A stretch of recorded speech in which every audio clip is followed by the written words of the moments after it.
cette équipe un niveau de jeu, surtout au niveau défensif, parce que Parme a toujours été une bonne équipe, mais n'était pas à ce niveau qu'elle a atteint au jour d'aujourd'hui. Donc Lilian a été un des précurseurs un petit peu du bon comportement de cette équipe.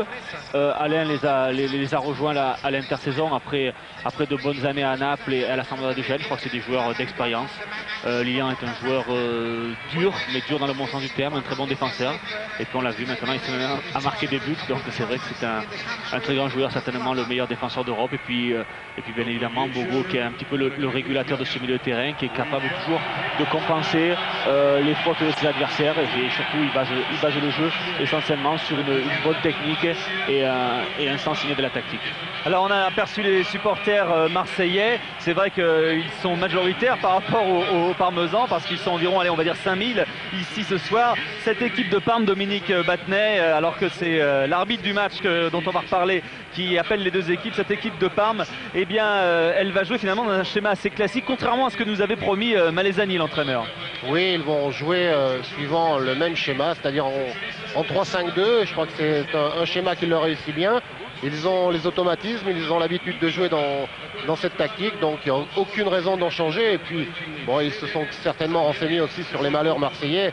Ils savent très bien que les Marseillais sont un peu amoindris en attaque, donc ils ne vont pas non plus renforcer leur défense. Donc, toujours la même tactique avec deux joueurs très dangereux devant, Chiesa qui va très très vite et Crespo qui est en pleine réussite, donc il va falloir faire très attention.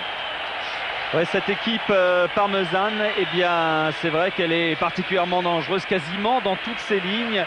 Il y a, c'est vrai, un excellent gardien, Gianluigi Buffon, qui est quasiment le gardien numéro 1 maintenant dans l'équipe d'Italie. Et puis, il y a beaucoup d'internationaux. On a parlé des Français, mais il y a les Argentins également, Sensini, Veron, Crespo, sans oublier Balbo, qui est sur le banc. Alors que là, eh bien, vous découvrez Sartor, par exemple, qui est l'un des remplaçants, l'un des très bons joueurs italien qui vient de passer devant vous, et eh bien cette équipe elle est emmenée par celui que vous voyez là, l'Argentin Senzini. C'est vrai que c'est une touche de magie dans cette équipe, Christophe, cette touche argentine. Oui, c'est clair, surtout à l'image de Veron qui est un petit peu l'inspirateur de cette équipe, qui vient quitte à venir chercher les ballons dans les pieds de Lilian Thuram, et puis qui distille le jeu. Il court énormément, il a une très bonne technique, une très bonne frappe de balle, il frappe tous les coups de pied arrêtés, donc c'est vraiment l'inspirateur de cette équipe. Et puis deux finisseurs de talent que sont Chiesa bien évidemment, mais surtout Crespo, et puis Balbo qui risque de rentrer à tout moment si ça pouvait mal se passer pour Parme. La Chapka est de rigueur dans les tribunes, car il fait 2-3 degrés ce soir. C'est vrai que c'est assez surprenant pour une équipe comme Parme, et aussi comme une équipe marseillaise, car on est parti d'Italie et de France, il faisait 20-25 degrés, Henri Sagné vous l'a dit tout à l'heure. Ce soir il va falloir bien se concentrer. Voilà cette équipe parmesane, Dominique, qui va évoluer dans un schéma assez classique. Oui, avec Senzini qui est libéraux, et Thuram, Cannavaro qui sont les deux défenseurs qui sont au marquage. Donc il n'y a pas de problème. Et là, eh bien, une équipe un petit peu différente pour l'Olympique de Marseille, vu les absences, un peu renforcée défensivement, mais avec tout un potentiel offensif avec Robert Pires, Florent Maurice et Jocelyn Gourvenec. Alain Bogossian qui vient de passer devant vous, Crespo, Dino Baggio, Veron et le défenseur central Cannavaro qui fermait la marche. Revoilà cette équipe de Parme qui donc a péché quand même un petit peu, c'est son péché d'orgueil, c'est son péché mignon, de considérer un petit peu ses adversaires comme très prenables. Ça a été le cas pendant presque tout un match contre Bordeaux. Heureusement pour eux et malheureusement pour les Bordelais, ils se sont ressaisis dans les dernières minutes, et c'est ça qui a fait vraiment tout changer lors du match aller. Est-ce que ce soir ils peuvent recommettre cette erreur, Christophe, à votre avis, de considérer l'OM comme une équipe très amoindrie justement? Bien évidemment. Dessus, non ouais, non, mais de toute façon, je crois que ça fait partie de leur mentalité, de leur façon de se comporter. C'est des gens qui sont sûrs. C'est aussi une qualité. Il ne faut pas croire que c'est forcément un défaut. C'est une qualité que de savoir qu'ils sont supérieurs. C'est une réalité. Mais enfin bon, par moment, il faut savoir considérer ses adversaires. C'est comme pour savoir gagner et pour accepter la victoire, il faut savoir aussi accepter la défaite. Donc il faut pouvoir imaginer une défaite pour justement l'emporter. L'arbitre de ce match, Hugh Gallas, c'est un Écossais qui a arbitré, souvenez-vous, France-Italie en Coupe du Monde. Ça, c'est plutôt de bon augure. Et là, vous voyez Buffon, Alain Bogossian, Crespo, Dino Baggio, Veron. Vanoli. Vanoli qui joue sur le côté gauche. Couser. Et puis Cannavaro. Cette équipe de Parme est très très complète, mais elle n'a pas gagné grand chose dans son histoire. Elle ne fait pas partie des grandes équipes italiennes et c'est là un petit complexe qu'elle doit subir lorsqu'elle évolue dans le calcio. C'est vrai qu'on s'en moque un petit peu parce qu'on attend que cette équipe remporte un titre. Certes, elle a déjà remporté la Coupe de l'UEFA, mais vous savez, en Italie, c'est surtout le calcio, c'est le titre de champion qui prime. Le Scudetto. Le Scudetto, c'est ça que Parme essaie absolument de décrocher. Ce ne sera pas encore pour cette année, je crois. Christophe? Non, ils en avaient la possibilité, mais ils ont trop pêché, notamment contre les petites équipes comme Bologne, même si on a pu s'apercevoir que ce n'était pas une petite équipe. Mais contre les équipes les plus faibles de leur championnat, ils ont eu du mal à s'imposer. Par contre, ils ont toujours gagné contre Milan, contre la Juve, contre l'Inter. Donc c'est vraiment une équipe avec beaucoup de qualité. Et cette équipe vient de remporter... En difficulté et ne pas se retrouver trop souvent acculés sur leur but. Roberto Sensini à gauche, l'Argentin capitaine du Parme, et Laurent Blanc, à qui l'on souhaite eh bien, tout ce qu'on peut, hein, parce que c'est vrai que Marseille n'a pas une marge de manœuvre énorme ce soir. Laurent Blanc qui a réuni souvent ses partenaires lors de l'échauffement, au moins 3-4 fois lors de l'échauffement, eh bien pour un petit peu redonner toutes les consignes, essayer de peut-être de les décontracter, essayer de leur redonner encore un surplus de motivation. Je crois qu'il a vraiment joué ce soir son rôle de leader. Voilà cette Coupe de l'UEFA qui tout à l'heure sera brandie soit par les Parmesans, soit par les Marseillais, soit par Sensini en premier, soit par Laurent Blanc. Coup d'envoi de cette finale de la Coupe de l'UEFA 99 qui va être donnée maintenant par Youssef Dallas. C'est parti avec Baggio qui a donné directement à son capitaine Sensini. Et première interception marseillaise, Maurice.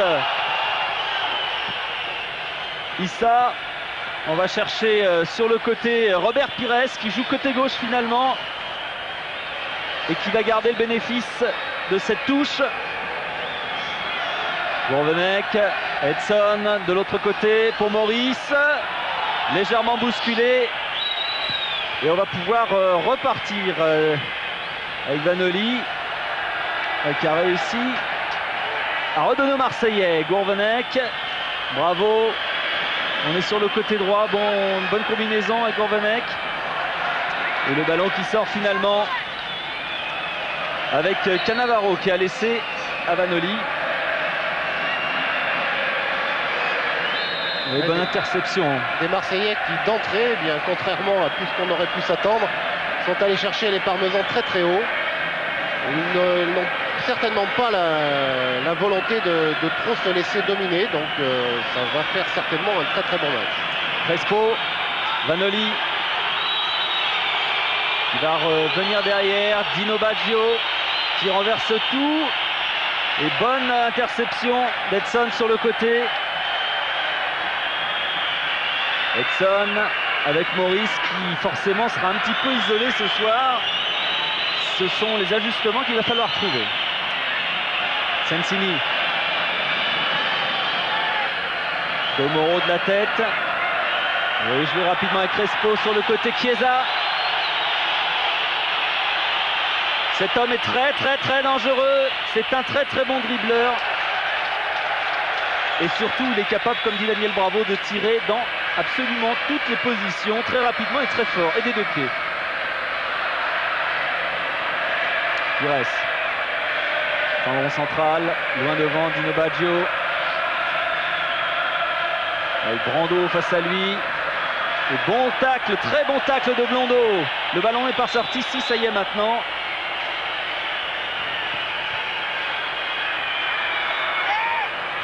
Véron, très replié pour l'instant, Baggio. Chiesa, le ballon va sortir.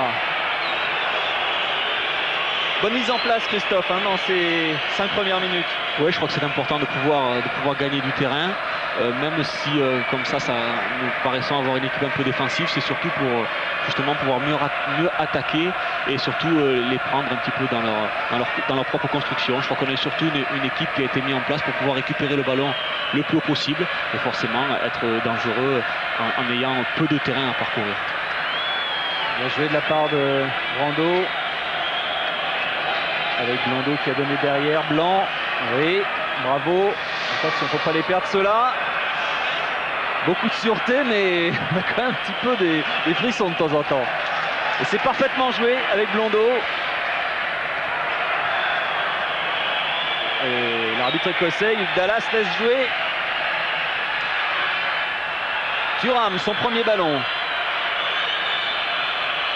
Sur le côté, avec Césaire. Bien joué de la part des Marseillais. Maurice. Le ballon est toujours vivant. Cannavaro. Vanoli. C'était pour Crespo. Et Issa était sur la route. Bravo. Blondeau. Le pressing des Parmesans avec Crespo. Là aussi, il faut se méfier. Et Porato au pied. Directement sur Maurice. Thuram prend la balle de la tête. Brando. Blondeau. Gourvenec. Laurent Blanc. C'était avec Brando. Le ballon est perdu. Et on va revenir par derrière avec Sensini. Oui, bien joué de la part de Bravo. Beau contrôle. Blondeau. Par-dessus, c'est pour Maurice. Bonne remise.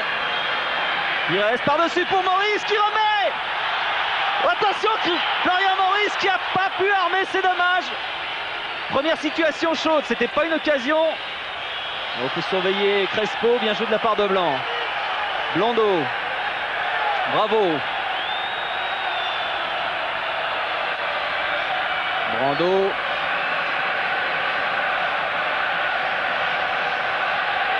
Laurent Blanc. Pas de solution, alors il va repasser par Pierissa. Il donne calmement à son gardien.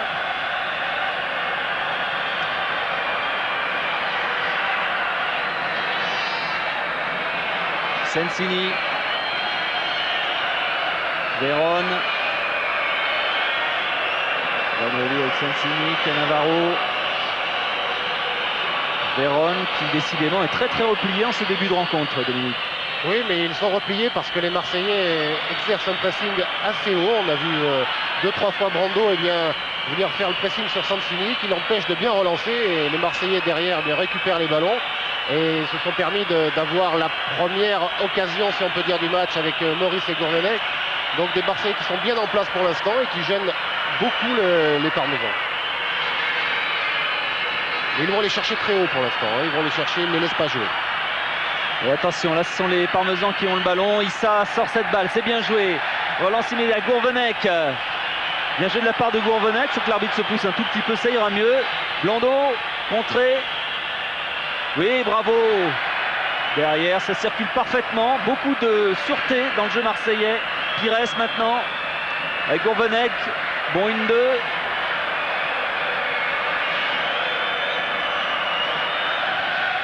Et on change tout de l'autre côté, c'est bien joué. Blondeau. Centre de Blondeau qui passe devant, c'était même carrément un tir. Et premier arrêt de Gianluigi Buffon. Fouzer. C'est pour Chiesa. Et bonne interception de Domoro. Pierre ? Oui, Gérard. Juste une petite notion météo, pas de vent, pas du tout de vent, et une pelouse quand même assez glissante. Le ballon a tendance vraiment à fuser et au ras du sol, c'est très visible. Et ça, c'est la neige qui est tombée depuis ce matin. Ouais. On nous en promet pour la fin de ce match également, mais on verra bien. Attention, Chiesa, il est dangereux. Pires est bien revenu, bravo. Il faut maîtriser la balle, c'est fait. Et pour l'instant, les Marseillais ont une relance très propre à l'image de Laurent Blanc. Je crois qu'ils donnent confiance à tout le monde. Et ils perdent très rarement le ballon dans les premières passes, ce qui leur permet de regagner du terrain. Donc de faire redescendre l'équipe parmesane. Et quand on joue loin du but adverse, eh bien, on a un peu plus de chemin à parcourir. Attention, Crespo qui centre et en corner, la part de Domoro. Hernan Crespo.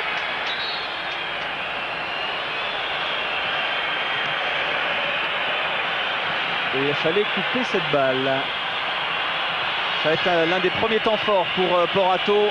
S'affirmer d'entrée de jeu sur ce corner pour assurer tout le monde défensivement. Alain Mogossian est monté, vous le voyez, il s'est mis devant lui sur la ligne de but. Longue balle derrière et sortie. C'était Dino Baggio qui avait contrôlé. Un corner très bien tiré parce qu'il est très puissant et il est sortant, donc très difficile pour Porato d'intervenir. Et heureusement que le Parmesan a été surpris par la violence de ce corner parce qu'autrement il y aurait pu y avoir danger. Centre de Chiesa, contré, ce sera une touche. Là, les 10 premières minutes sont passées, Christophe, et c'est déjà une bonne mise en place pour les Marseillais, mais il faut rester vigilant parce que c'est maintenant que les Parmesans vont sans doute essayer d'accélérer. Ouais, pour l'instant, on voit ce que font les Parmesans, c'est qu'on aurait aimé faire, c'est-à-dire qu'on aurait aimé laisser le ballon un petit peu aux Parmesans et pouvoir justement les prendre dans leur construction. Pour l'instant, on n'arrive pas à le faire puisque c'est nous qui avons le ballon. Et on a pu voir sur une récupération de, je crois que c'était Dino Baggio qui l'a lancé dessus de Crespo. Et malheureusement, pour l'instant, c'est la situation inverse que l'on a travaillé à l'entraînement. Enfin bon, il faut savoir s'adapter. Attention à ce coup franc, Vérone, il le frappe et bon arrêt pour Porato. Oui, avec un hors-jeu qui n'a pas été signalé. Ah si, il a été signalé, pardon. Ouais, une bonne remontée des Marseillais. Ouais. Et regardez cette balle avec cet angle opposé de Jean-Marc Stabler. C'est bien de remonter le terrain là, sur le premier coup franc parce qu'après sur les suivants, eh bien, les Parmesans vont plus savoir sur quel pied danser, savoir s'ils doivent suivre, remonter ou pas. Et donc c'est très important de bien le réaliser dès la première fois. Attention, c'est bouché par là, faut sortir ce ballon. Voilà, c'était ce qui pouvait arriver de mieux. Baggio, Vérone, il a essayé de glisser à Chiesa et là Porato va pouvoir s'en emparer. Toujours 0-0, 10 minutes de jeu, le banc parmesan avec Alberto Malesani.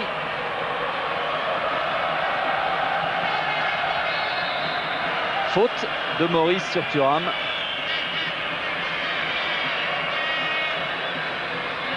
Thuram qui a de bonnes chances de jouer à l'Inter la saison prochaine et qui a échangé son maillot samedi dernier avec Ronaldo, ce qui a fait jaser, ce qui n'a pas du tout plu à ses camarades qui lui ont dit le maillot tu le brûles ou tu nous le montres pas. Donc il retrouverait peut-être Domoro alors. Voilà, Domoro, parce que ça aussi ça paraît acquis.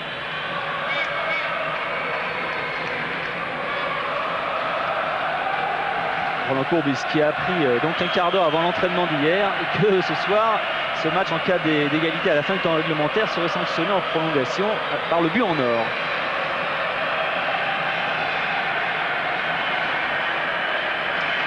Cannavaro contré. Oui, encore un pressing assez haut de Brando. Tout de suite sur son côté droit, eh bien, va chercher le dernier défenseur pour l'empêcher de bien relancer. Maurice qui commet une nouvelle faute selon Hugh Gallas. Il ne faut pas discuter parce qu'on n'a pas besoin de ça du côté marseillais ce soir. Surtout que Florian il comprend rien en anglais en plus, donc je ne vois pas de quoi il peut parler. Puis là, en plus là c'est un écossais, alors c'est encore plus compliqué à comprendre.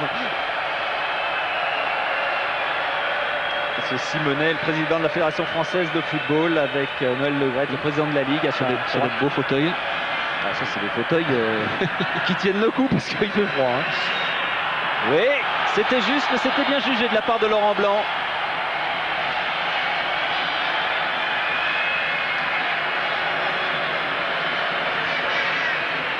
Les Marseillais avec le ballon. Issa. Pour Pires, bien joué de la part de Pires. Gourvenec, le ballon est perdu, mais j'ai cru qu'il allait récupérer. C'est un petit peu juste. Accélération de Fuser et accélération de Vérone. Faute de Bravo. Et Vérone qui mettait un petit peu la pression sur l'arbitre pour avoir un carton jaune pour Daniel Bravo. Bogossian pour Thuram.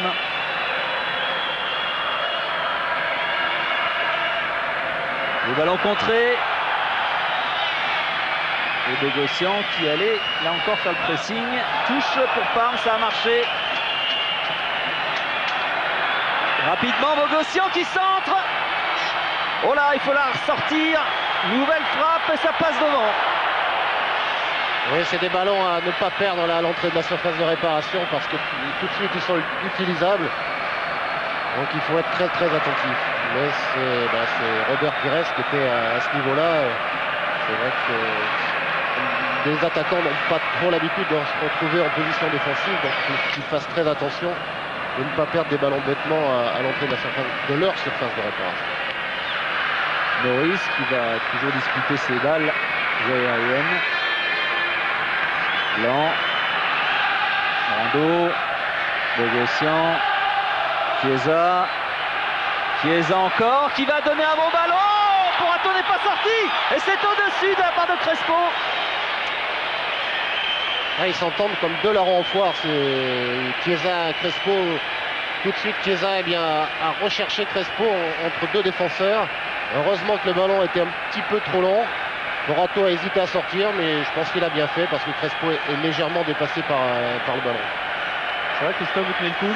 Oui, je regarde un petit peu Parme. C'est vrai qu'il cherche la profondeur. Dès qu'ils récupèrent le ballon, ils ont deux joueurs qui vont dans la profondeur et puis des joueurs comme Fusère, Véron qui sont capables de leur donner ces ballons. Mais là, c'était une bonne action, mais bon, maîtrisé quand même par Stéphane. Pied droit cette fois-ci pour Porato qui a réussi à bien dégager. Et Thuram parfaitement joué. Fusère pour Thuram qui va partir dans l'axe et qui perd le ballon. Daniel Bravo, Pires qui redonne à Bravo.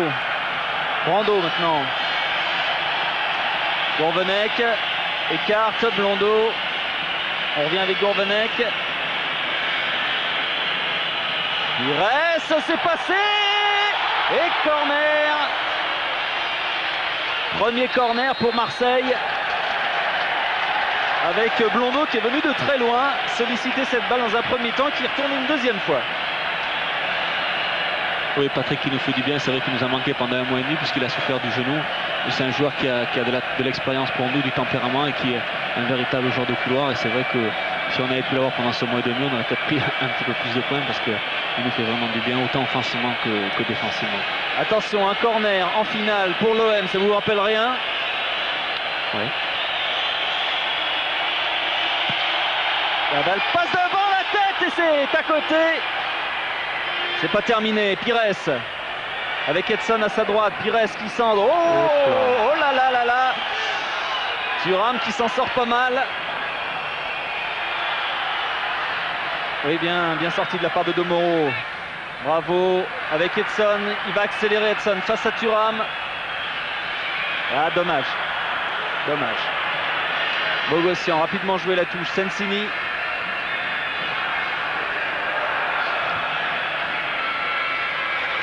Bogossian, Chiesa qui lui remet. Le ballon perdu pour Parme. Domoro avec Bravo. Qui a ouvert pour Issa. Dans le dos de Maurice. Et c'est Thuram qui est le premier. Fusère.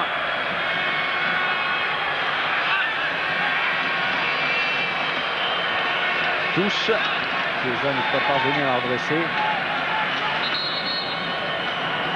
On va faire reculer un petit peu, encore. Et là, il a carrément donné à Thuram. Qui lui remet, Fusère.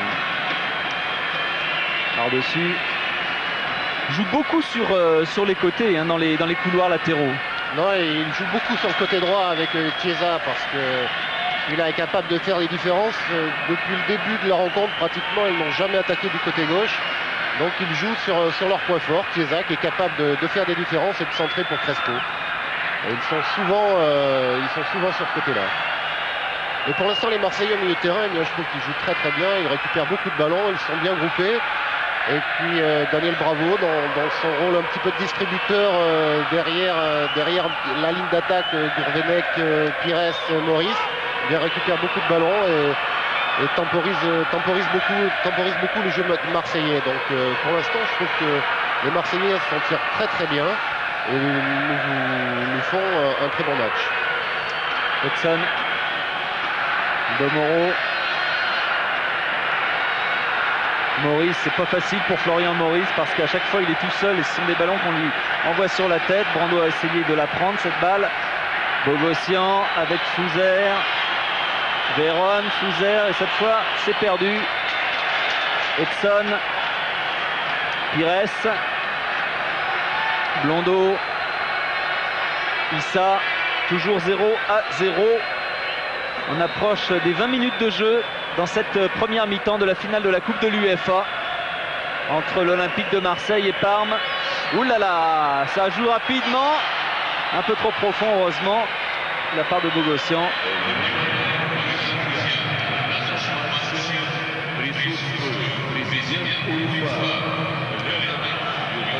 Brando avec Laurent Blanc.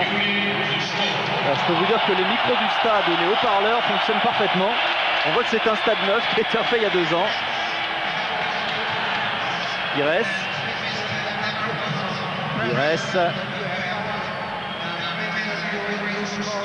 Là aussi beaucoup de maîtrise. Véron qui prend à l'intérieur. Et Issa en 2 fois avec Blondeau. Maurice. Pires.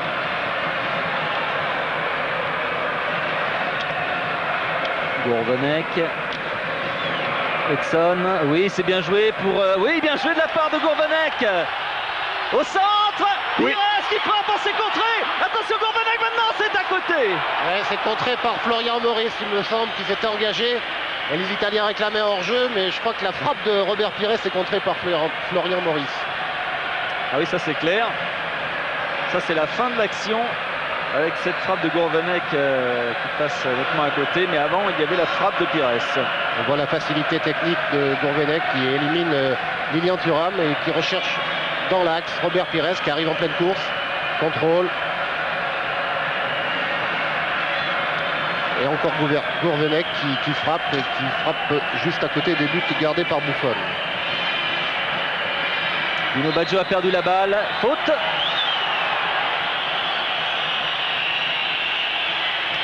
Baggio qui a joué ce France-Italie. Quel participer, quelques joueurs qui sont sur le terrain. Bogossian n'y était pas. Et voilà Bogossian. Véron.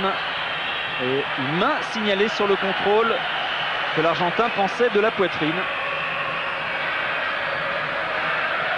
Véron qui n'a pas répondu à la petite pointe de Roland Courbis qui disait qu'il y a 1 an il lui faisait penser à Gengini, aujourd'hui à Goldorak. Et il a dit de toute façon c'est pas sur les déclarations que se joue un match mais sur le terrain. Donc on verra le jour de la finale. Pires. Une faute signalée mais en faveur des Marseillais sur Daniel Bravo.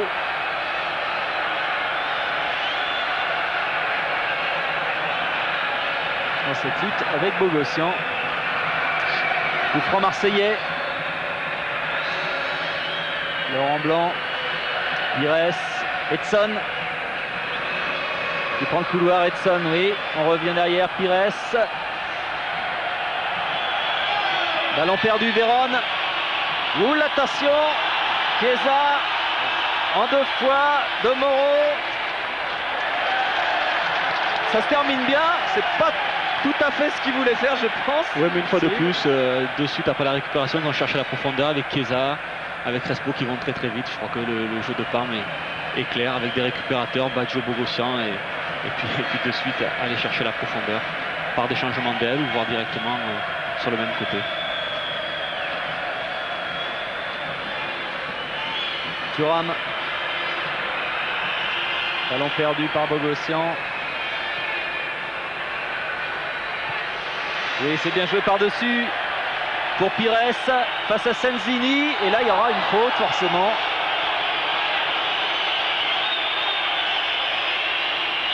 Nouveau coup franc marseillais. Toujours 0-0 entre Parme et Marseille. Oui, la faute. Robert Pires vient s'empaler sur Senzini. Donc une faute logiquement sifflée par monsieur l'arbitre, mais sans grand danger pour Robert Pires. Gourvenec au coup franc, ça passe par-dessus et ça va passer devant tout le monde pour atterrir dans les mains de Buffon.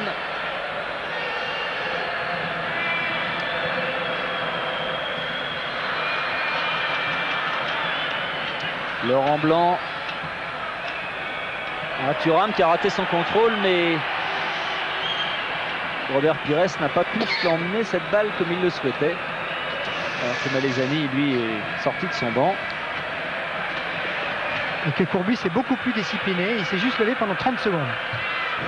D'habitude à Marseille, souvent il est debout. Là, il est resté assis pour l'instant. Il a froid, il reste chaud. Baggio. Oui, Baggio. Avec Vanoli. Vanoli qui bute sur la défense marseillaise. Et Issa. Avec Blondeau. Le ballon est sorti. Touche pour Parme.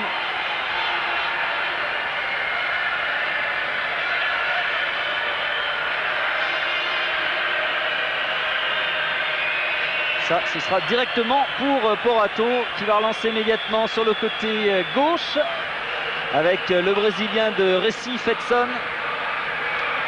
Avec Pires, ça joue dans un mouchoir de poche. Ce ne sont pas des endroits où il faut perdre des ballons. Blanc.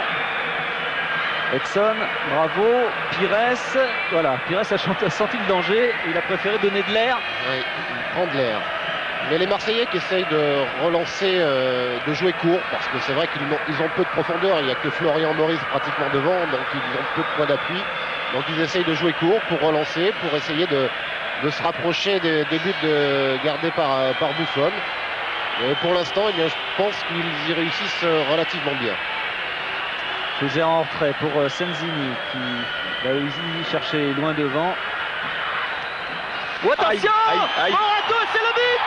Oh, quelle erreur, quel dommage. Crespo à l'affût sur cette erreur de Laurent Blanc qui voulait prolonger ce ballon sur Porato et qui a manqué sa tête. Et Crespo tout de suite en a profité. La balle qui a dû... Gérard, je vous le disais tout à l'heure, le terrain est mouillé, la balle fuse et elle aussi elle est mouillée. Et cette balle a dû fuser. Mais à rien dire sur ce qui n'était pas franchement une occasion. Il n'y avait pas un danger immédiat. Pour l'instant, Parme ne s'est rien créé. Mais Parme mène 1-0 après 25 minutes de jeu dans cette première mi-temps. Ouais, le ballon glisse sur la tête de Laurent Blanc au lieu de pouvoir bien l'appuyer. Eh bien, le ballon, certainement en fusant, lui a échappé. Et malheureusement, Crespo était là. Parce qu'ils suivent tous les ballons. Hein. Ils sont là. On a vu Vérone à la lutte avec Daniel Bravon. C'est lui qui a dévié ce ballon et qui a permis à Crespo d'ouvrir la marque pour Parme. Alors là, c'est un autre match évidemment tactique qui commence. Christophe, qu'est-ce qui peut changer? Il va falloir tout simplement égaliser. Maintenant, il ne faut pas non plus se précipiter, partir la fleur au fusil. Il reste encore une mi-temps et la moitié d'une autre. Donc il faut continuer à jouer notre jeu. Et puis à tout moment, bien évidemment, on peut égaliser. Voire en rajouter un homme, il ne faut surtout pas partir la fleur au fusil et se découvrir parce qu'à 2-0, ça deviendrait pratiquement mission impossible contre une équipe italienne. Donc il faut continuer à jouer tout de même. Il n'y a rien d'alarmant pour l'instant vu la physionomie de cette première mi-temps, même si on perd 1-0. Il n'y a rien d'alarmant et c'est vrai qu'il ne faut pas se précipiter. Il reste encore beaucoup de temps pour revenir au score et si possible marquer un autre but qui permettra à l'OM de prendre l'avantage. Donc il faut rester bien en place. Je crois que pour l'instant il n'y a pas de catastrophe. Bon, il y a eu un but malheureusement, mais ça va peut-être permettre aussi aux Marseillais plus se décontracter, aux Parmesans de croire que maintenant c'est arrivé. Et vous savez, en football tout va très vite et mentalement dans la tête, eh bien ça change beaucoup de choses. Donc pour l'instant, je crois qu'il faut tenir le choc encore 5 ou 10 minutes pour ne pas permettre aux Parmesans d'inscrire un deuxième but. Corner de Vérone, bien joué de la part de Porato.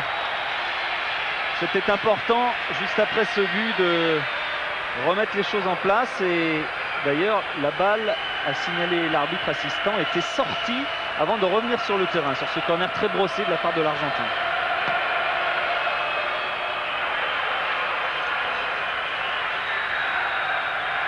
Ah, c'est Gourvenec qui a essayé de donner à Maurice dans le dos. Sensini. Lui, c'est directement en touche. C'est même un hors-jeu signalé par le juge assistant, mais je pense que l'arbitre principal, eh bien, va laisser jouer la touche. Non, on revient sur le hors-jeu.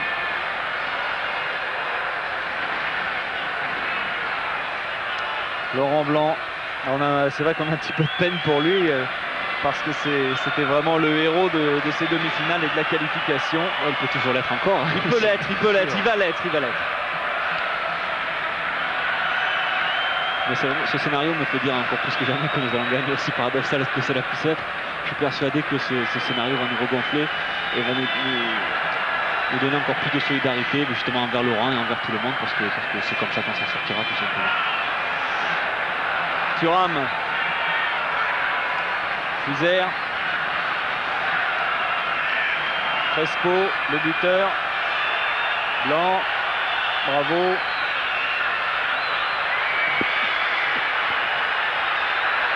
Et Issa, poussé à la faute par Crespo. Véron. Véron qui vient chercher la balle très très bas à chaque fois. Fuser, Thuram, Véron pour Fuser, c'est bien joué, balle en retrait, Véron, c'est juste au-dessus. Véron qui a fait la transversale, qui a fait le 1-2 et qui a failli marquer, qui a vraiment pratiqué. C'était sur tout le terrain. Une bonne préparation quand même des Parmesans, comme le dit Christophe. Véron qui est à l'origine de beaucoup d'actions et qui là traversé tout le terrain pour être pratiquement à la conclusion de centre. Et une équipe de Parmesan toujours bien organisée, bien équilibrée. Ils font 2 devant, mais vraiment 5 au milieu. Véron vient très loin derrière chercher le ballon. Mais quand ils ont le ballon, ils se retrouvent très rapidement 3 ou 4 en attaque. Chiesa qui a pris un coup dans le dos. Rappelez-vous que samedi dernier en championnat, il est sorti assez rapidement au bout d'un quart d'heure de jeu, justement contre l'Inter. Remarquable vu de la pelouse, c'est que la ligne blanche du début du match, c'est-à-dire avec Edson, Domoro, Blanc, Issa et Blando, eh bien cette ligne blanche disparaît de plus en plus parce qu'Edson monte de plus en plus sur son flanc gauche et Blando pareil, pardon. Oui, mais je pense que c'est les hommes de couloir, comme l'a dit Christophe tout à l'heure, parce que les Italiens ne jouent qu'avec 2 attaquants, donc c'est pas la peine non plus de rester toujours 5 derrière. Il faut apporter une aide au milieu de terrain, parce que c'est là aussi que ça se joue.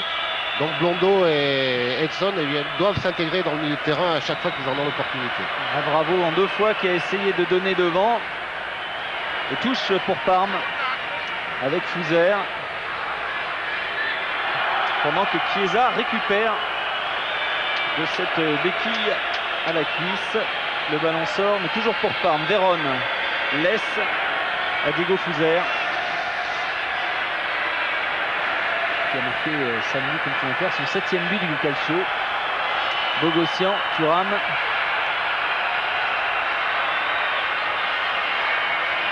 Brando. Oula, il est monté très très haut, Lilian Thuram. Baggio, Véron. Ça joue très bien, Véron renverse tout de l'autre côté, mais Porato avait anticipé. Relance immédiate, Pires. Et bien joué de la part de Pires qui efface Cannavaro. Brando, il y a un petit peu de place.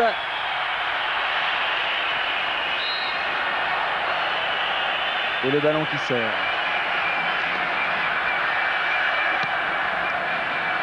« 1-0 pour Parme. On a dépassé la demi-heure de jeu dans cette première mi-temps. Mais rien n'est perdu, bien évidemment, pour l'OM.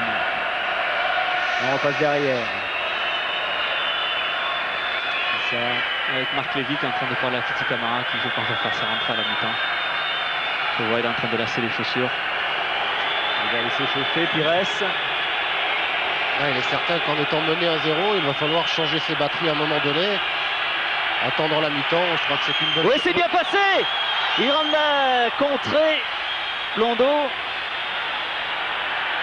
Blondeau qui est très actif sur le côté droit. Hein. Ça fait 2-3 fois qu'il plonge entre deux défenseurs et qui sème un petit peu la panique dans la défense de Parme. Donc un atout supplémentaire. Quel joueur ce Véron, vous avez vu ce qu'il a encore fait au milieu de 4 joueurs marseillais. Pires, bravo. Pour Brando, un petit peu loin. Et Baggio intercepte. Mésentente entre les deux joueurs de Parme, mais ça se termine favorablement pour eux. Vanoli avec Crespo qui perd le ballon, mais récupéré derrière par Bogossian, Baggio, Vanoli, Véron. Oh, encore par-dessus, il faut la sortir. Crespo toujours bien placé. Le revoilà. Là c'est pour Fusère. Et bon tacle de Laurent Blanc. Il n'y a pas de hors-jeu dit l'arbitre. Fusère, Crespo de la tête. Et deuxième but de Crespo. Dino Baggio. C'est Dino Baggio. Ah non, Vanoli. C'est Vanoli même, oui. Mais alors moi j'étais resté concentré sur le côté parce que franchement, on va le revoir bien sûr avec les caméras, mais il y avait un joueur sur le côté Fusère en l'occurrence qui était absolument tout seul. Oui, mais je crois qu'il est à la limite. Il est sur la même ligne que le dernier défenseur marseillais. Là, on voit à la fin de l'action, mais un très très bon centre quand même de Fusère. Un magnifique jet de tête de Vanoli. Et malheureusement pour les Marseillais, eh bien prendre un but avant la pause, c'est un petit peu difficile. Et ça va devenir de plus en plus difficile. Et encore cette balle qui fuse. Cette fois, c'est au sol. Et cette fois, Morato est battu sur une occasion. Et 2-0. Alors là évidemment ça devient plus compliqué. 2-0 après 35 minutes de jeu pour Parme. Edson. Le revoilà. Centre d'Edson. Maurice de la tête. Ça me rappelle un petit peu le début de match qu'avaient fait les Bordelais, qui avait été un très bon début de match contre Parme, à Parme, où les 25 premières minutes, ils s'en étaient très bien sortis. Et puis justement, ils prennent aussi 2 buts en première mi-temps. J'espère que ce ne sera pas le même scénario. Je suis beaucoup plus optimiste. Mais ça me rappelle un petit peu le même début de match qu'avaient fait les Bordelais. Dans tous les gestes décisifs, ils sont quand même assez impressionnants, ces Italiens, parce que le centre est parfait, le coup de tête est parfait aussi. Ils ont 2 occasions et ils mettent 2 buts, donc une efficacité quand même maximale. Et notre réalisateur Jean-Marc Stabler me dit, on le reverra tout à l'heure, que Fuseur n'était pas hors jeu. On verra sur un ralenti, sur les caméras supplémentaires que nous avons placées. Et les Parmesans encore avec Baggio. Bonne frappe au sec encore juste à côté de la part de Crespo. Bel arrêt de Stéphane. Il y a encore un pressing impressionnant des Parmesans au milieu de terrain. Ils vont pas rester sur ce score-là. Hein. Ils vont continuer à avancer sur l'adversaire. Ils sont assez impressionnants parce qu'ils se sont retrouvés pratiquement à 3 contre 2. Alors qu'on voit Titi Camara qui s'échauffe. Donc ils vont essayer d'enfoncer le clou au maximum. Hein. C'est vrai que c'est incroyable. Après les 20 premières minutes que nous avons fait, perdre 2-0, c'est une occasion de but. Véron, la balle va ressortir une nouvelle fois. Je crois qu'il peut tous les tirer comme ça, mais à chaque fois il sera sanctionné, Véron.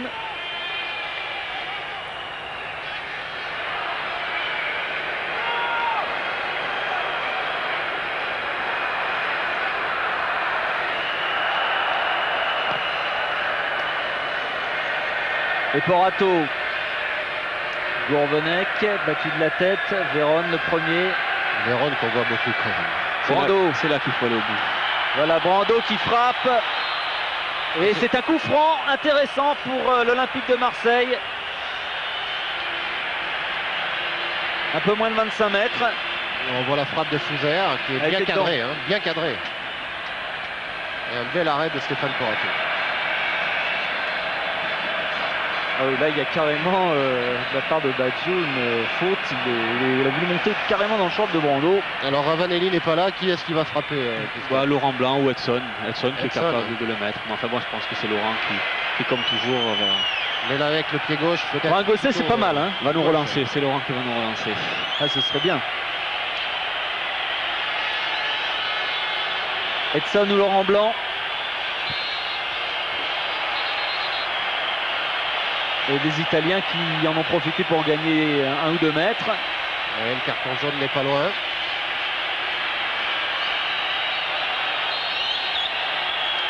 Edson qui frappe dans les bras de Buffon, idéalement placé. Et qui dégage. Gourvenec. Issa. Blondeau.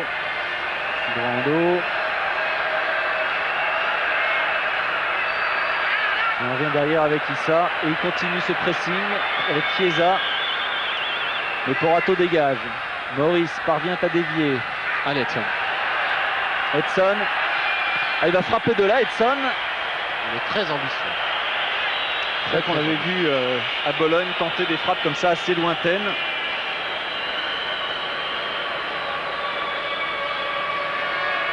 Il n'aime pas quand on le compare à Roberto Carlos, mais il tente les mêmes choses que Roberto Carlos. Un dégagement de Buffon sur la tête de Laurent Blanc. Et Fouzer. Bogossian contré. Maurice. Brando. Encore avec Maurice. Gourvenec et Véron qui traînait par là. Revoilà Véron. Bien joué de la part de Moreau. Bien anticipé. Edson. Pires qui reglisse à Edson mais un petit peu trop profond. Il gère bien là, les Parmesans.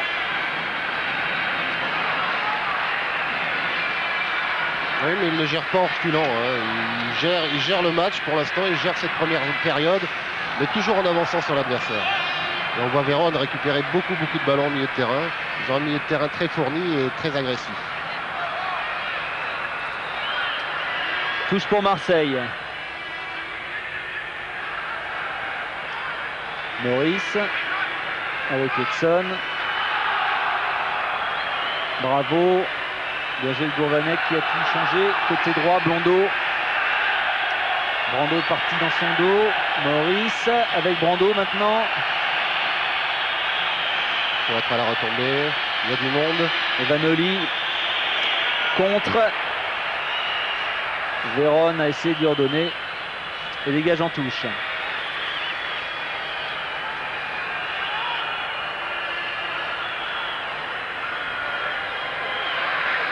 Blanc avec Porato. Toujours pour Maurice. Il va falloir qu'il soit un petit peu plus entouré parce que c'est difficile pour lui de trouver un partenaire et en remise. Ah, c'est encore bien joué pour Chiesa. Centre. Deuxième poteau. Crespo. Le ballon donné aux Marseillais. Encore la profondeur de Parmesan et Crespo qui se situe toujours à l'opposé du ballon, un petit peu comme David Trezeguet le fait bien. Et c'est vrai que c'est toujours difficile pour le défenseur de voir ce qui se passe dans son dos.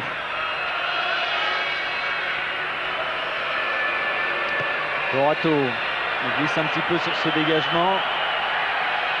De Moreau, qui a empêché ce ballon de sortir. Edson, il n'est pas sorti. Et là, il y a faute de Fouzer. Et il y aura 1 minute supplémentaire pour cette mi-temps, Pierre. Ouais, et pendant la mi-temps, eh bien, on va changer les dispositions tactiques parce que c'est vrai qu'à 2-0 maintenant il faut oser beaucoup plus de choses. Et vraisemblablement, comme on le disait, Camara fera sa rentrée. Véron. Toujours Véron, encore par-dessus pour Chiesa qui a essayé de remettre à Crespo comme d'habitude. Pires, bien joué. Blondeau. Blanc. Allez, essayer de trouver Maurice de l'autre côté. Issa. De Moro et Fouzer. Gourvenec et faute de Gourvenec qui a levé le pied très très haut devant Sensini.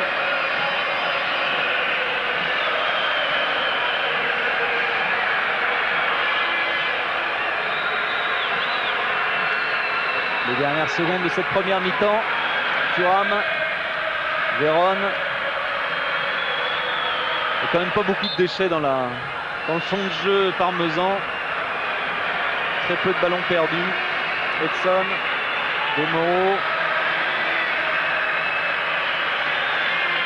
Corato,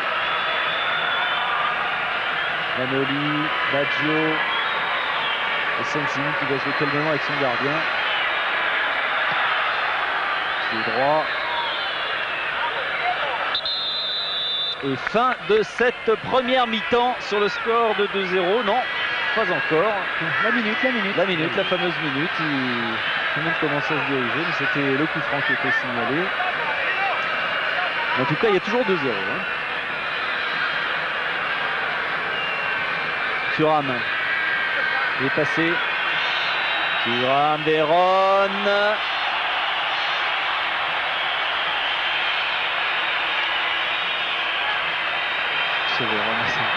Incroyable ce qu'il fait.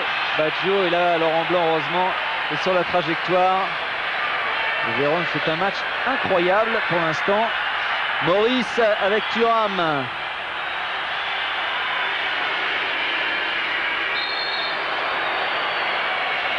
Pas de problème entre les deux internationaux français. Thuram qui a protégé son ballon. Et c'est la mi-temps. Cette fois ça y est. 2-0 pour Parme à la mi-temps. C'est vrai que c'est très très flatteur pour Parme. Mais un autre match commence et ce n'est pas terminé pour l'OM qui va sûrement réagir. On se retrouve dans quelques secondes après la pub. À tout de suite. Pour pouvoir les faire douter et puis bien évidemment égaliser. Alors Edson est sorti, Camara est entré dans cette rencontre. Il va bien sûr être le plus actif possible sur le côté gauche et là il fait connaissance directement avec Thuram. Bienvenue. Il s'est fait mal en plus dessus parce qu'il est monté très haut, il est monté carrément par-dessus lui, Lilian Thuram. Camara qui jouera la saison prochaine à Liverpool. Regardez cette intervention musclée du défenseur international français. Blanc, Gourvenec, Camara. Et ouvre sur le côté Brando. Pires avec Camara. Oui, bien talonné, mais il y avait toujours derrière un Parmesan. Brando par-dessus. Ah, c'est un petit peu long pour Maurice. Et ça repart pour Parme. Avec Fouzer. Vérone. Bogossian qui lui remet. Bonne sortie d'Issa. Vérone à nouveau. Vanoli. Ballon perdu. Blondeau. Issa.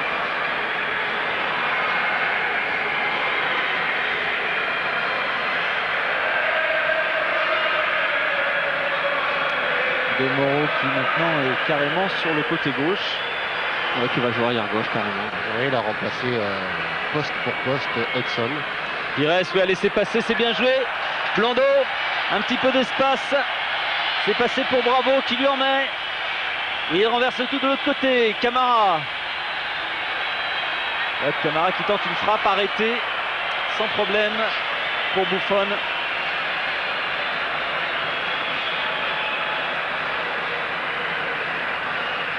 C'est là qu'il faudrait vite revenir au score pour faire douter cette équipe de Parme. Parce que c'est vrai qu'à 2-0, eh bien, rien n'est fait. Par contre, il faut faire très attention au contre parmesan parce qu'à 3-0, je crois que là, ça serait vraiment très difficile. Mais la rentrée de Titi Camara va donner beaucoup plus de profondeur au jeu marseillais, ce qui leur manquait certainement en première mi-temps. Ils étaient bien groupés. mais où ils avaient peu de possibilités offensives. Donc certainement beaucoup plus de mouvement et de profondeur pour l'équipe marseillaise. Pires, contré.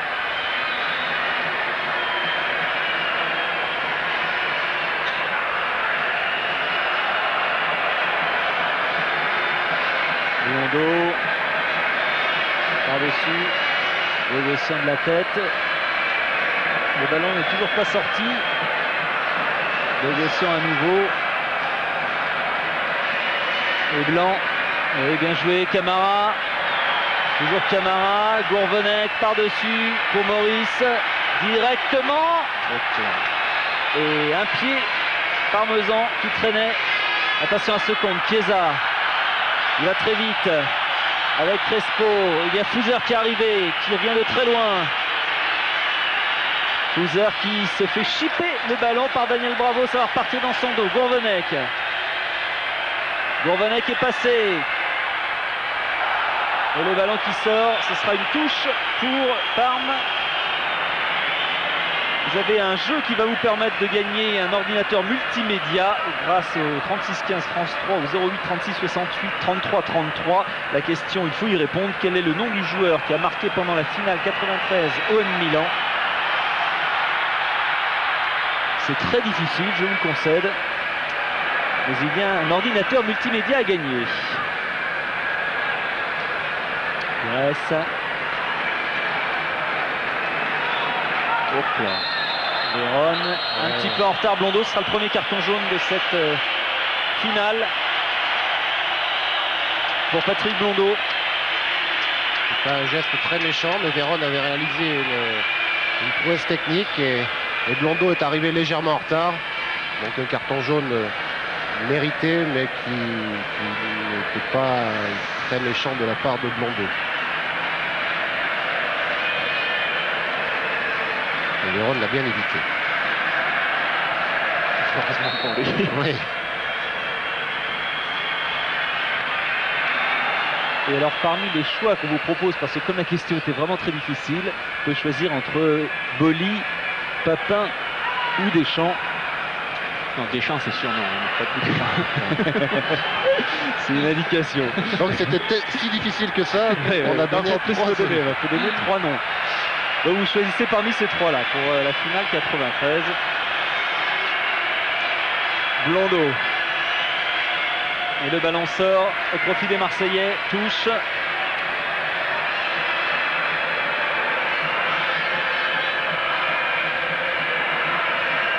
Appel de balle de Maurice. Yes. Blondeau. Centre de Blondeau. Maurice. Frappe de Maurice contrée. Bravo. Pires. Et c'est un petit peu devant. Contre-attaque des Parmesans avec Chiesa. Il y a Véron à droite. Il y a Thuram qui vient également. C'est donné pour Thuram qui marque. Non, c'est juste à côté. Quel appel de balle et quelle balle donnée par Chiesa. Chiesa qui a très très bien fixé, qui a attendu que Thuram vienne à sa hauteur pour glisser le ballon entre deux défenseurs. Je crois que Chiesa a merveilleusement bien joué et Thuram sur son pied gauche. C'est pas le pied gauche de la finale de la Coupe du Monde, mais c'était pas loin. On dit qu'il avait dit rassurez-vous, ce soir c'est pas moi qui marquerai. De la demi-finale, pardon. Oui, mais enfin c'était quasiment une finale. C'était quasiment un match contre la Croatie. Camara, parti de loin, ils sont à 2 sur lui. Et un seul suffit pour le prendre. Bon ballon de Bogossian pour Chiesa. Crespo arrive, attention. Chiesa qui préfère frapper lui-même. Il frappe de chaque coin des 16 mètres. A prévenu Bravo. Il n'avait pas tellement de solutions. Laurent Blanc il coupait bien les angles et Crespo était un petit peu en retard. Donc il a choisi la frappe croisée. Il est passé à droite des buts gardés par Porato. Mais on a vu toute la vivacité, toute la vitesse des Parmesans pour se mettre vite en position offensive.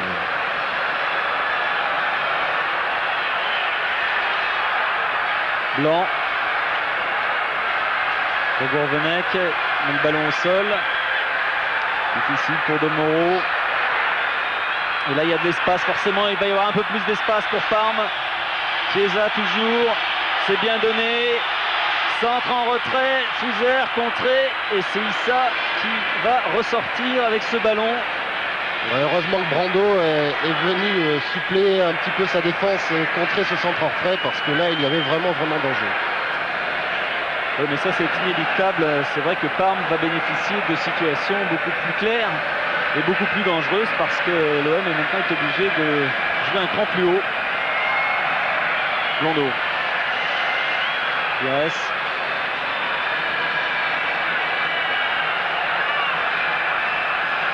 Pas de solution. Là, on repart par derrière, par Laurent Blanc. De Moreau. Contré de Moreau. Crespo. Véron. Il a son tour au contré.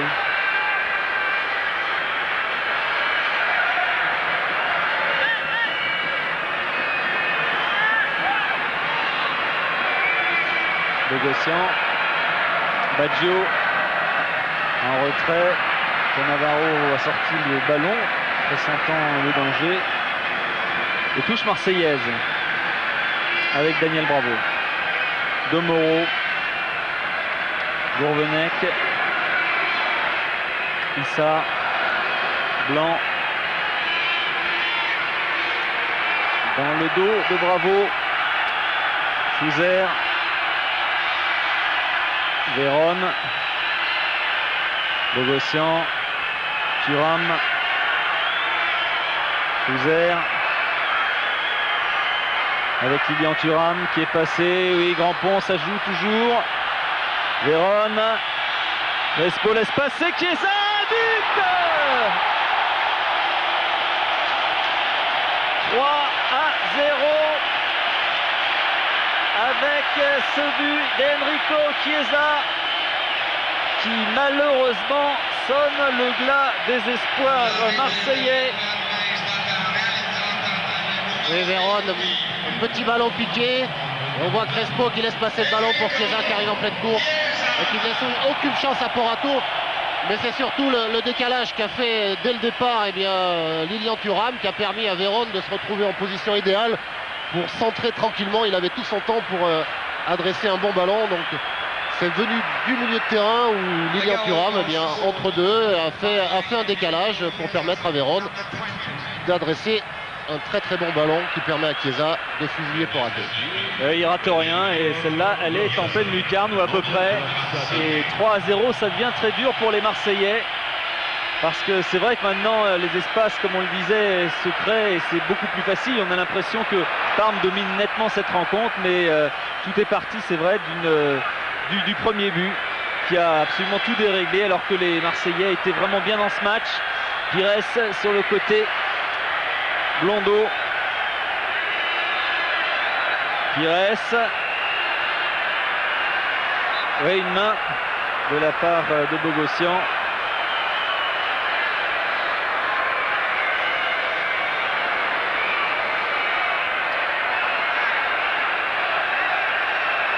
C'est pas facile ces minutes-là, Christophe, de repartir dans une rencontre comme ça pour les Marseillais. Oui, c'est clair que là, je crois qu'on a fait un bon coup sur la tête, mais bon, je crois qu'il faut essayer au moins de sauver l'honneur. Et puis bon, vous savez qui c'est, les miracles, ça peut exister. La tête de Laurent Blanc qui a été montée. Camara. Oh, ça peut arriver, une équipe même qui mène 4-0, qui est menée 4-0 et qui arrive à gagner 5-4. Ouais, mais bon, Christophe. Ouais, mais c'est pas, faut enlever les mérites à Montpellier qui est une très bonne équipe et qui l'a démontré. Ouais. Je crois que bon, Parme, c'est quand même autre chose. C'est un championnat qui est beaucoup plus relevé, où il est difficile d'aller marquer 4 buts à une équipe italienne. Bon, je crois qu'il faut continuer à percuter, surtout pas avoir de regrets, donner le maximum et surtout apporter encore plus de percussion à notre jeu. Brando, Gourvenec qui a laissé passer, il n'a pas vu dans son dos qu'il y avait Crespo, Bogossian, Baggio, Véron qui ne perd pas un seul ballon. Chiesa, il y a Fouzer à droite, c'est fait. Centre de Fouzer, c'est contré, ce sera une relance pour les Marseillais. Bravo avec son gardien. Il y a faute là, il y a faute. Et l'arbitre laisse jouer Vérone. Touche pour Parme.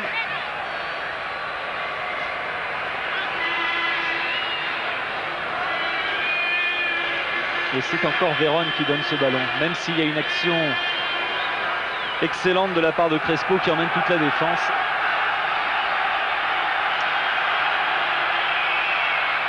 Cannavaro avec Senzini. Bogossian, Fouzer.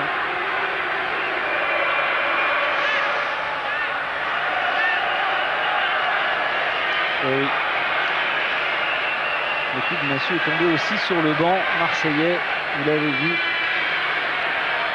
Vérone n'a pas pu jouer avec Fouzer. C'est peut-être le premier ballon perdu par Vérone. Oui. Il n'a pas perdu beaucoup. Il n'a pas une grande incidence sur le jeu. Il a perdu de la tête, hein. Pas avec les pieds. Vérone qui n'a que 24 ans, c'est vrai qu'avec son crâne rasé, on a l'impression qu'il a plus. C'est encore un jeune joueur.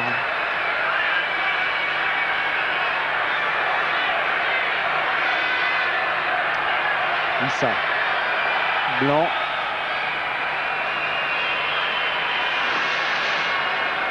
De Moreau. Avec Blanc. C'est passé pour Camara. Qui ouvre sur le côté Blondeau. Blondeau. Et là-bas, il n'y avait personne. Un quart d'heure de jeu en deuxième période et 3-0 pour Sartor, Albonnet et ses camarades.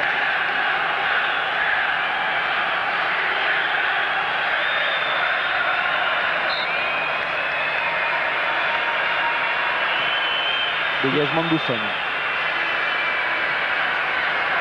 Ça. Albonnet, Brando, Pires. Repasse par Issa, Brando, et il continue ce pressing, les joueurs de Parme. Pires, Gourvenec,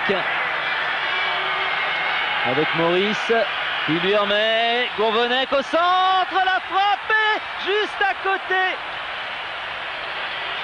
pour Robert Pires. Il n'avait pas bougé, Buffon, il était à contre-pied, c'est dommage. Ouais, c'est pratiquement la première action vraiment très dangereuse des Marseillais, avec une percussion de Gourvenec qui s'est appuyé sur Florian Maurice, ce qui a permis à Robert Pires, qui était au départ de l'action aussi, eh bien, d'adresser une frappe qui passe à côté des buts. Bravo à revenir pour 3 mètres. Blanc. C'est vrai que les Marseillais doivent essayer de faire abstraction du score, parce que maintenant 3-0 c'est lourd. Pour produire du jeu, essayer d'abord de sauver l'honneur, parce que c'est toujours important, puis de revenir dans le match. Rien n'est jamais perdu. Ils ont les possibilités de pouvoir faire douter cette équipe de Parme, même si elle est vraiment très impressionnante.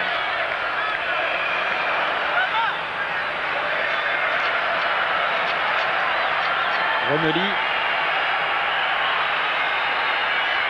Baggio avec Gourvenec.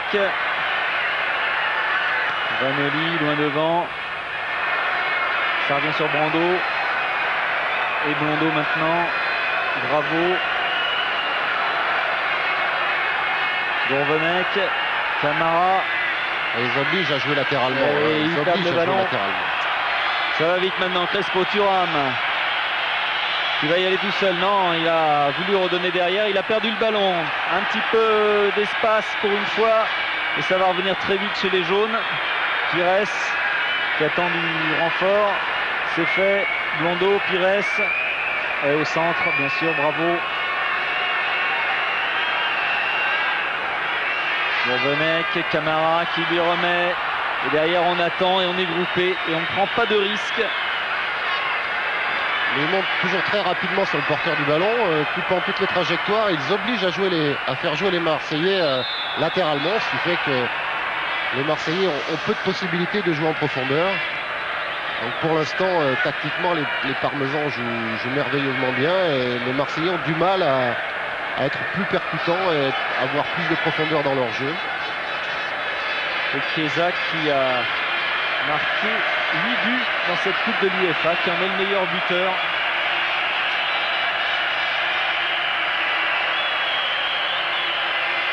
Merci directement qu'on touche.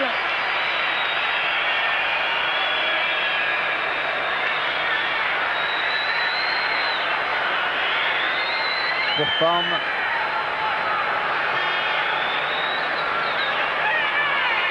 Pires. Bravo. Gourvenec. Avec Brando. Pour Maurice qui a essayé de dévier, c'est pas facile. Thuram poussé par Camara. L'arbitre va revenir, oui. C'est vrai que Titi Camara s'était quand même bien engagé. Ouais, je pense qu'il y avait une petite faute quand même. Illustration. Il va arriver. Attention, le voilà. Oui, mais Lilian se protège. Hein. Il vient contre protéger son ballon. Bon, il y a une petite faute au départ, mais Lilian vient quand même en opposition pour essayer de résister à la charge de Camara.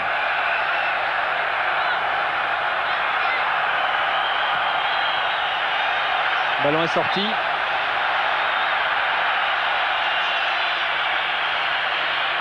Encore 25 minutes dans le temps réglementaire de cette rencontre et 3-0 pour Parme. Blondeau. Issa.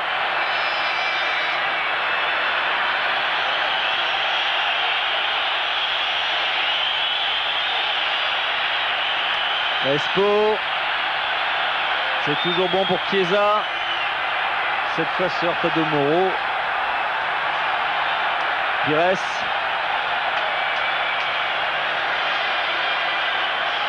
Gourvenec. C'est pas passé pour Blondeau, mais il y aura quand même une touche pour Marseille. Et la Ola la plus rapide du monde vient de se déclencher.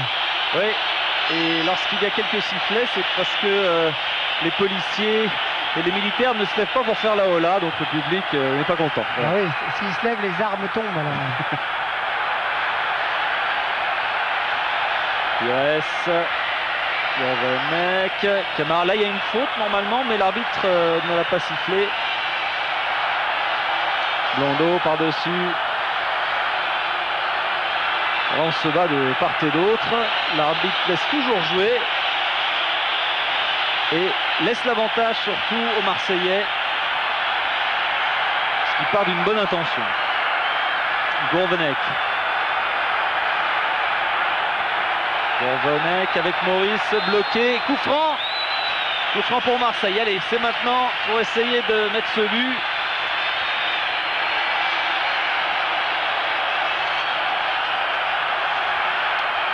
À la limite de la surface de réparation, certes légèrement excentré. Avec, c'est vrai, Florian Maurice qui était pris de près par Senzini qui l'a bloqué. Oui, Senzini qui a fait une faute sur Florian Maurice qui avait bien protégé son ballon. Alors, et alors en blanc là.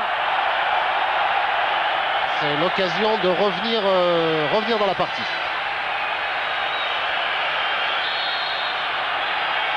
Gourvenec également, non, il laisse à Laurent Blanc, frappe de Laurent Blanc et c'est repoussé. Bogossian dégagé de la tête. Domoro, il va remettre par-dessus, il n'y a pas de hors-jeu. Maurice. Vanoli dans le dos. Pires, oui, bien joué, bon passement. Il laisse à Maurice. Blondeau. Repires. Centre de Robert Pires qui passe devant. Et là, Buffon était un petit peu resté sur sa ligne. Et Parme s'en sort avec une touche.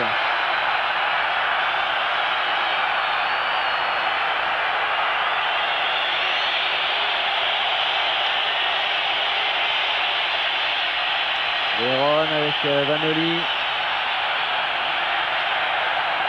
qui est allé cherche un dégagement très profond pour permettre à toute son équipe de remonter. Ce qui s'est passé, car vous allez voir, tous les Parmesans sont là.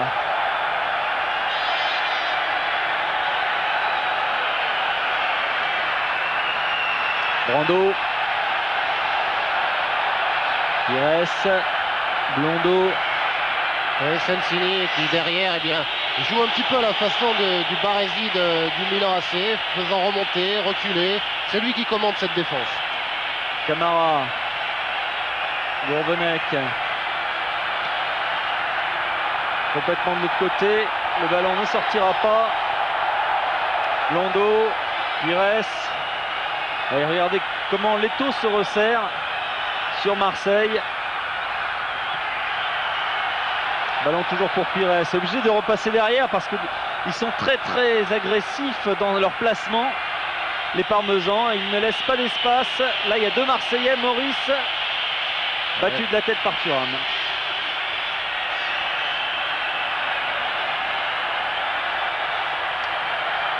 Domoro, Brando,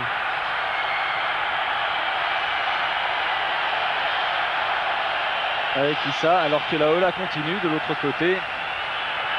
On se réchauffe comme on peut. Pas de problème pour Thuram. Et Diego Fuser qui a laissé à Bogossian, qui lui redonne.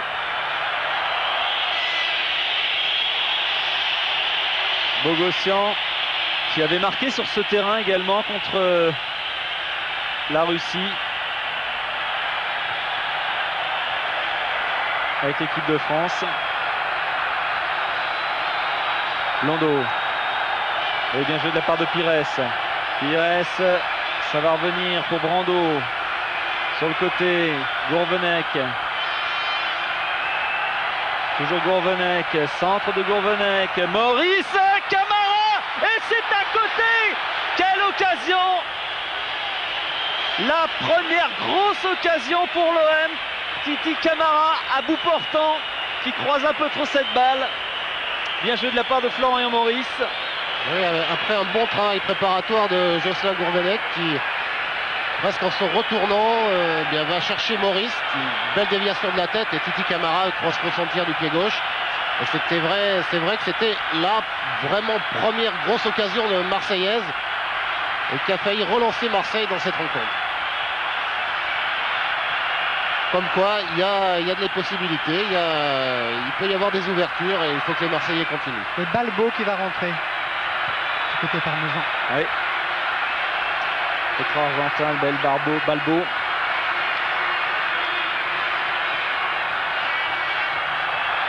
Et Vérone maintenant, qui a définitivement adopté ce côté droit et qui se fait contrer. Et normalement, il va remplacer Chiesa.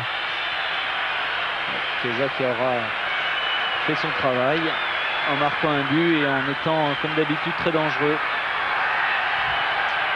Yes, Gourvenec. Toujours Robert Pires, ça va passer derrière et ça repart dans les pieds parmesans avec Baggio, Vanoli. Les Parmesans qui sont un petit peu arrêtés de jouer.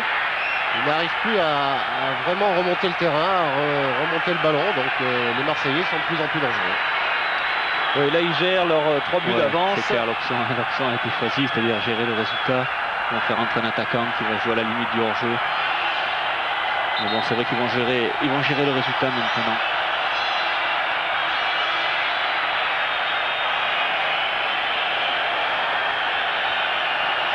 Et Balbo donc qui fait son entrée. Balbo qui joue depuis 10 ans dans le calcio tout de même. Aoudine 4 ans et la Roma 5 ans. Et bien sûr Parme depuis 1 an. Et qui en est à près de 150 buts marqués.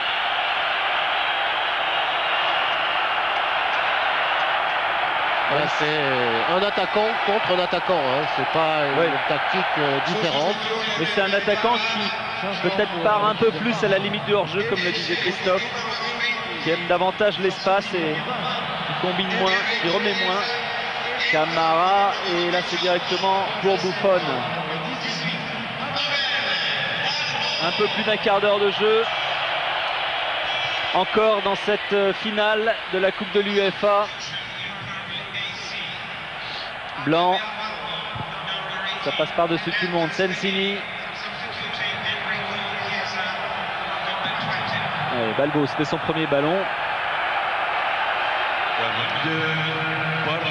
Pires avec Blondo qui lui remet.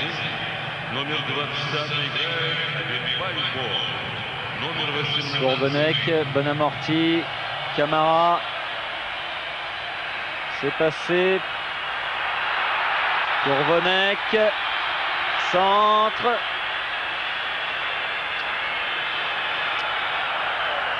Et Thuram qui repart. Infatigable Thuram. Ah oui, oui, là c'est... Je veux dire, il a été très prudent dans la première partie du match et dès qu'il y a eu le but, on l'a davantage vu aux avant-postes. Vérone. Avec un hors-jeu signalé pour Balbo.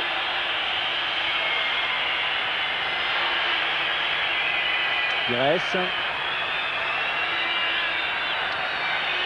Bravo.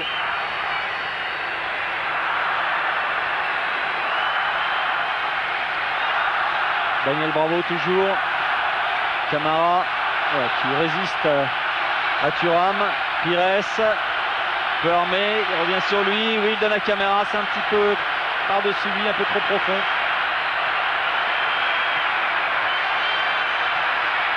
Vérone avec Bogossian. Là, c'est pas passé. C'est un poil trop. Et revoilà Thuram. C'est il est reparti.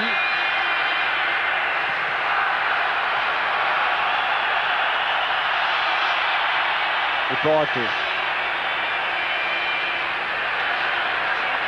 Blondo. Brando. Gourvenec. Camara qui a failli emmener la défense. Brando. Maurice. Gourvenec. Et toujours Buffon. Toujours bien placé. Oui, belle frappe, mais un peu lointaine pour inquiéter Buffon. Il y a encore un bon mouvement où Maurice est bien servi de pivot. Donc des possibilités pour Marseille de revenir au score parce qu'ils en ont d'abord les moyens. Parme s'est un petit peu arrêté de jouer. C'est vrai qu'il gère, mais quand on s'arrête de jouer, eh bien, on est un petit peu moins présent et défensivement. Donc ça permet à l'adversaire de revenir un petit peu plus dans la partie. Ils ont plus le ballon les Marseillais. Pour l'instant, ça ne se concrétise pas par un but. Et Stefano Fiore va rentrer maintenant.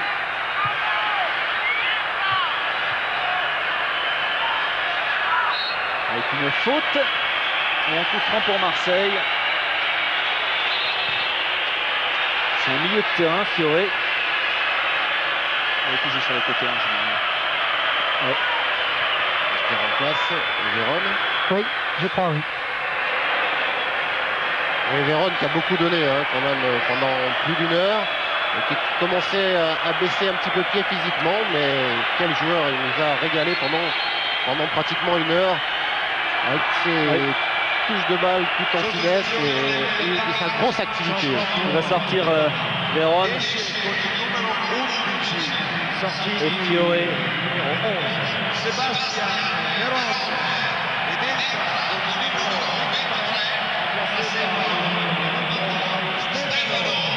Il va tout de suite aller renforcer sa défense sur ce coup franc dangereux pour Marseille avec Pires. La balle passe devant et elle est dégagée. Brando par-dessus, mais là il n'y a que Buffon, le jeune international italien qui avait connu sa première sélection sur ce terrain avec l'équipe d'Italie, la Squadra.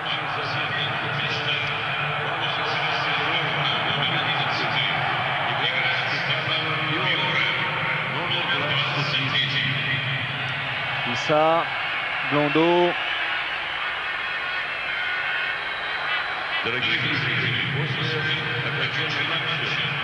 La balle toujours marseillaise et contrée maintenant. Balbo. Crespo est parti. Attention à Crespo. Et bon tacle de Issa. Oui. Pires renverse tout pour Laurent Blanc qui monte de plus en plus.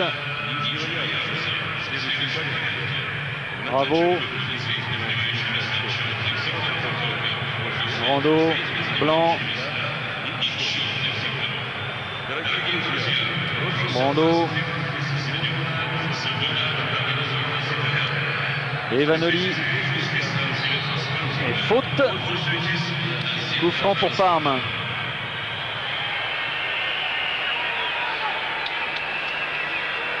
Encore un peu plus de 10 minutes. Et il remet son pivot comme un bon golfeur. Oui. Ouais. Oui, surtout pour gagner du temps. Et c'est un gros niveau, hein. Le gros niveau, et c'est-à-dire que la pelouse elle est assez détrempée, assez lourde, et qu'il n'y a pas de l'herbe partout. Hein. Bogossian. Oui, bien joué, bien décalé. Crespo est au centre, il y a beaucoup de monde également. Là, ça semble un petit peu bloqué tout de même. La preuve, mais ça va revenir avec Bogossian qui écarte à nouveau. Il y a Balbo et Crespo. Il y a du monde, hein.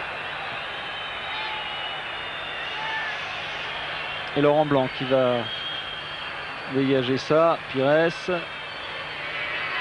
Bravo. Gourvenec. Camara qui a retrouvé Thuram. Renverse tout.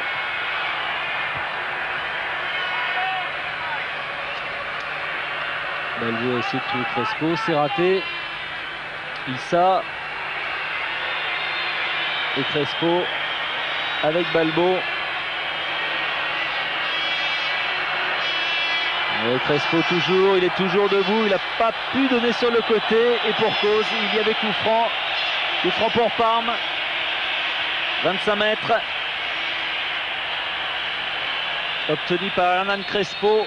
Oui, Blondeau s'accroche quand même un petit peu à Crespo, mais les Marseillais sont un petit peu en colère parce qu'ils estimaient qu'il y avait une faute au milieu de terrain avant cette action sur Issa.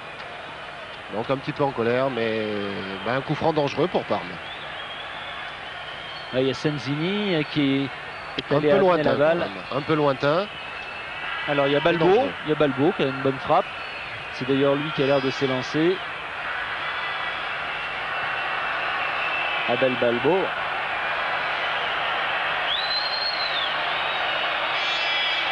Le mur marseillais. Frappe de Balbo sur la barre et c'est au-dessus. Et il l'a touché, Stéphane Porato, c'est lui qui la sort. C'est lui qui la sort, oui, parce qu'il était merveilleusement bien tiré ce coup franc. Je pensais qu'il était lointain, mais Balbo a Il est bien très retombé. bonne frappe. Oui. Ouais, il est parti haut, il est bien retombé. Et Crespo est arrivé tout seul.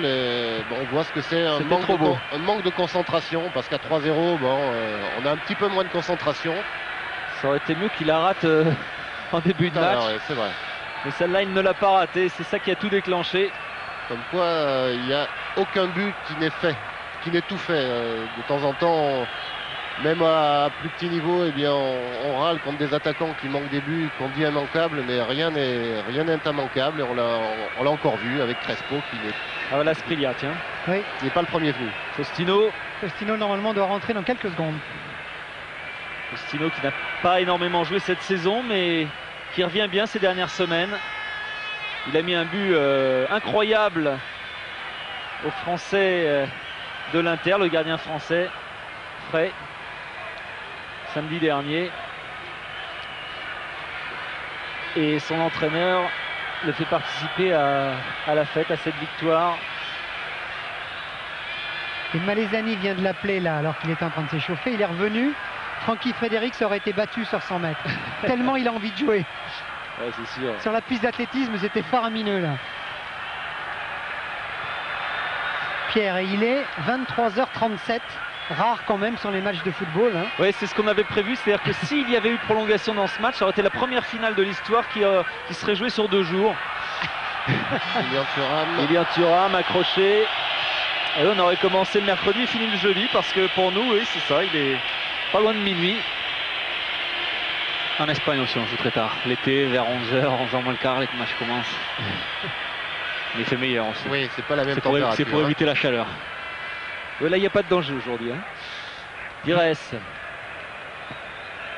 Vous dites ça parce que vous allez partir en Espagne, Christophe? Pas du tout, parce que j'ai participé un petit peu, pas souvent, mais j'ai participé un petit peu. On avait fait la finale de la Coupe d'Espagne contre le Real de Madrid. On avait commencé le match à 10h30.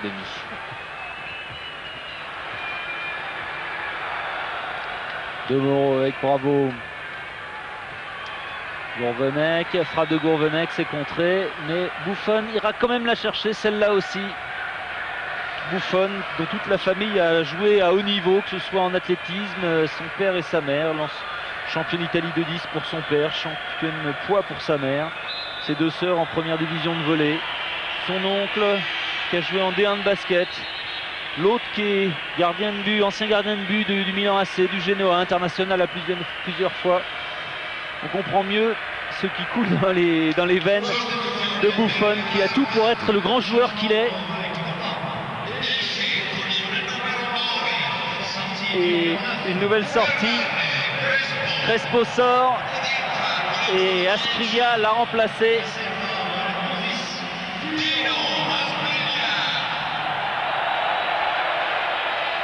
Et Parme qui a quand même de sacrés joueurs sur le banc de touche entre Balbo, Asprilla. Chiesa et Crespo sont sortis, mais c'est pas mal non plus, hein, ce qui est rentré. Oui, c'est vrai qu'il y a pas mal de clubs qui s'en contenteraient. C'est vrai que bon, on pourra toujours refaire cette finale. Mais l'OM partait de très loin, même si l'OM avait un très bon coup à jouer. On l'a vu dans les premières minutes, dans les 25 premières minutes. L'OM partait de très loin parce que 5 joueurs suspendus plus un blessé, ça fait quasiment 6 joueurs qui peuvent être titulaires, qui le sont habituellement, qui ne participent pas à un match. Et ça fait tout de même beaucoup pour tout entraîneur de haut niveau.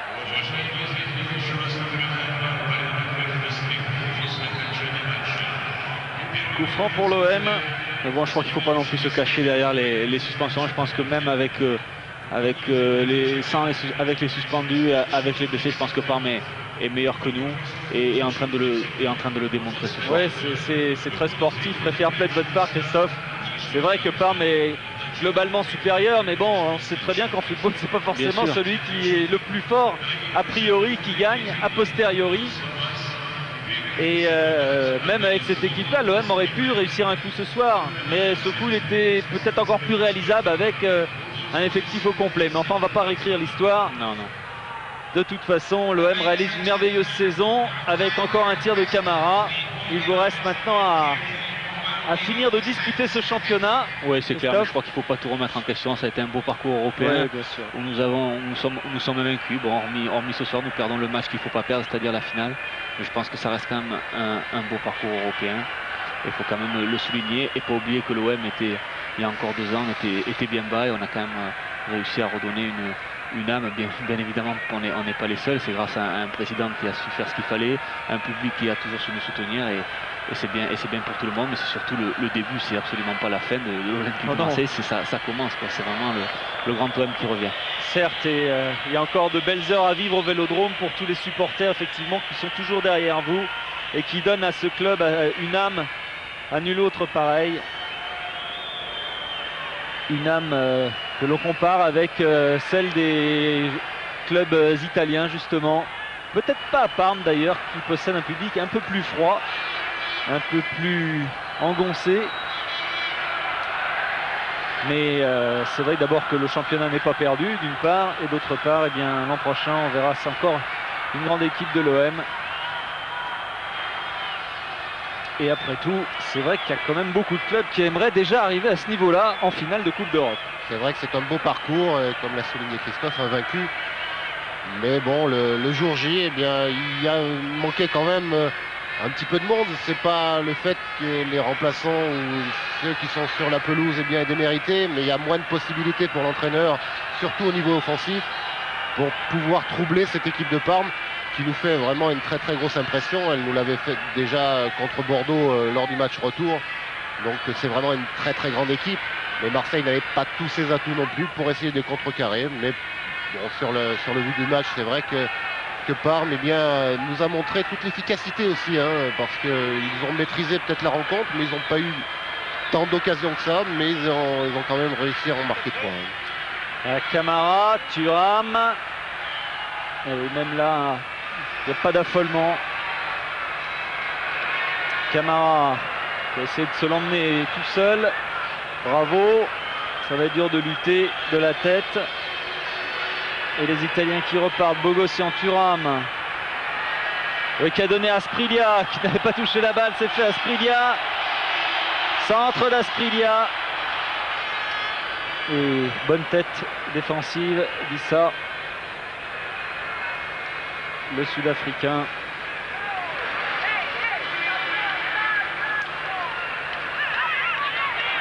Encore 1 minute dans cette rencontre, dans le temps réglementaire. Il va y avoir quelques arrêts de jeu, mais à mon avis pas beaucoup, parce que le match n'a pas été arrêté énormément en deuxième période. Gourvenec, Maurice pour Camara. Il y a un joueur dont on parle pas beaucoup, mais qui m'avait fait déjà très grosse impression. Non, c'est Cannavaro derrière. Cannavaro, ouais. Et lors du mondial contre l'équipe de France, il avait fait un très très bon match. C'est un joueur plein de jus, plein de bouillon et qui est toujours bien placé. Et qui fait beaucoup de bien à la défense de Parme. Pas très grand pour un défenseur, 1m76, mais c'est vrai qu'il décolle énormément. Très haut. Lorsqu'on les a vus sur le même plan Cannavaro, Baggio, c'est vrai que dans une équipe, ce sont des éléments de stabilité incroyables. Oui, puis c'est un international en puissance. Il a remplacé Costa Curta avec l'équipe italienne. C'est pas un hasard. Et puis je crois que le fait aussi de jouer avec Lilian lui a apporté une certaine tranquillité dans son jeu. Et forcément, évoluer avec Lilian Thuram dans l'axe, comme avec un joueur comme Laurent Blanc, c'est beaucoup plus facile de s'exprimer. Pires qui revient sur lui-même, qui donne derrière. Il va obtenir un coup franc, oui, parce que là, il y avait un petit peu, voilà, 1 minute, c'est ce qu'on pensait. Un petit peu de charge de Vanoli. Une des dernières occasions pour Marseille de... Allez, il revient à Sprilia pour lui donner un carton jaune. Parce qu'il s'est accroché avec Daniel Bravo. Ah, il a fait une bonne rentrée alors. Vous me permettez, Pierre, juste d'avoir une pensée pour un supporter de l'OM.